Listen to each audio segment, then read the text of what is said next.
What's up guys, this is Lord Eisen, welcome back to my channel. The God of High School was one of the more unique releases for the summer of 2020.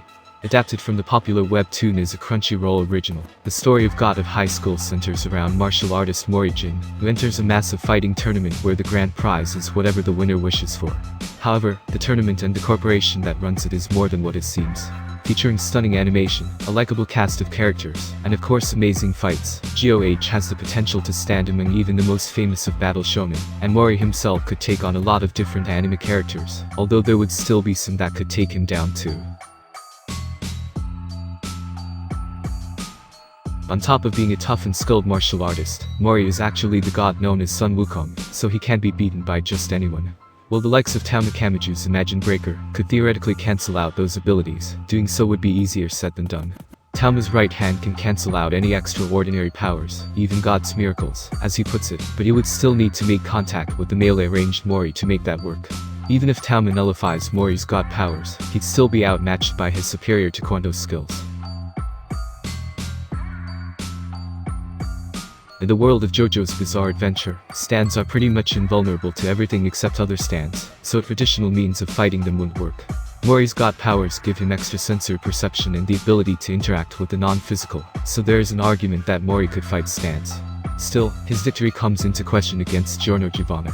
While Mori could probably give Gold Experience a run for its money, it's the Requiem form that could probably do Mori in. Gold Experience Requiem can manipulate causality and put Mori into an infinite loop of death. Even if Mori can make it out of the loop, nothing is stopping Gold Experience Requiem from starting it and the fight all over again. As a god of war, Yatto has spent many years becoming a skilled fighter and swordsman. Yatto has had a past soaked red with blood, and has clashed with plenty of other gods. Mori might be a bit too much for him to handle. Mori's feats of speed and strength alone outclass Yatto's, and while Yatto is a skilled hand-to-hand fighter, he's not on the level of Mori's martial arts, plus he's had experience with sword wielders. Yatto's weapon partner, Wukong, may have powers and spells that could slow Mori down at best, but nothing that could do lasting damage to him. Goku and Mori are always looking for strong opponents to fight, so they aren't so different in a way. The two may not be the brightest minds out there, but they're geniuses when it comes to combat, and both have incredibly high levels of power.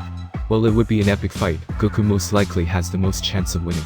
Admittedly, this is a tough fight to call, since both characters are compelling martial arts experts. One advantage for Mori is that his speed does exceed Goku's, but the Saiyan strength outperforms Mori's.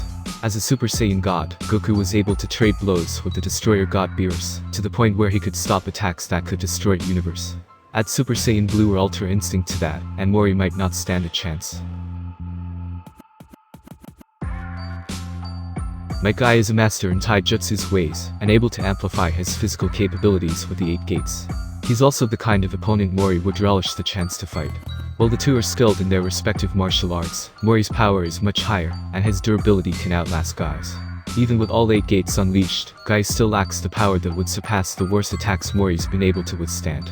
Guy would be sacrificing his own life even to get a shot at beating Mori, and it still wouldn't be enough. At this point, it's no secret how broken and overpowered Saitama is.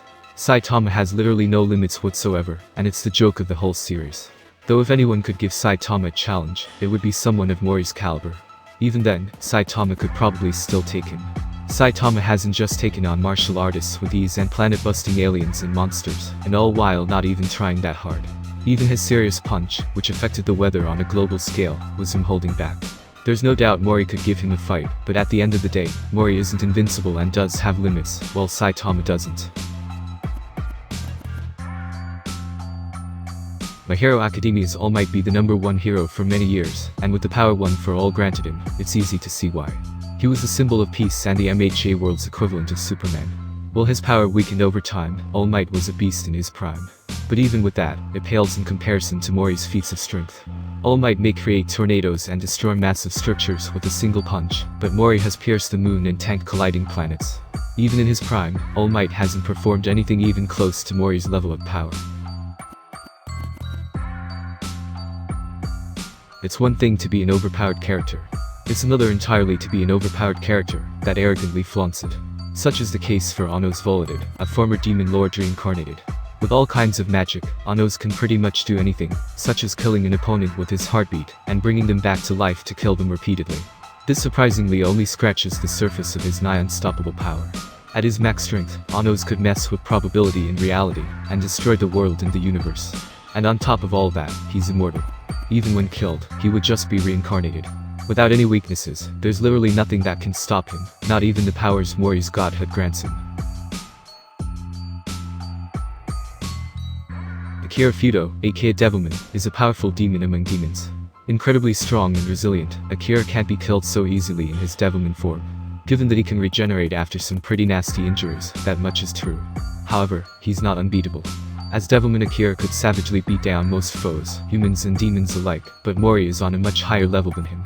Mori's strength and speed exceed even the toughest of opponents Akira has faced, and while he can regenerate, it doesn't save him from everything indefinitely.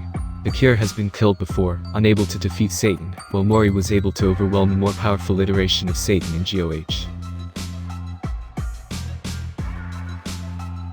It takes a lot to take down Mori with the kind of power levels he's working with.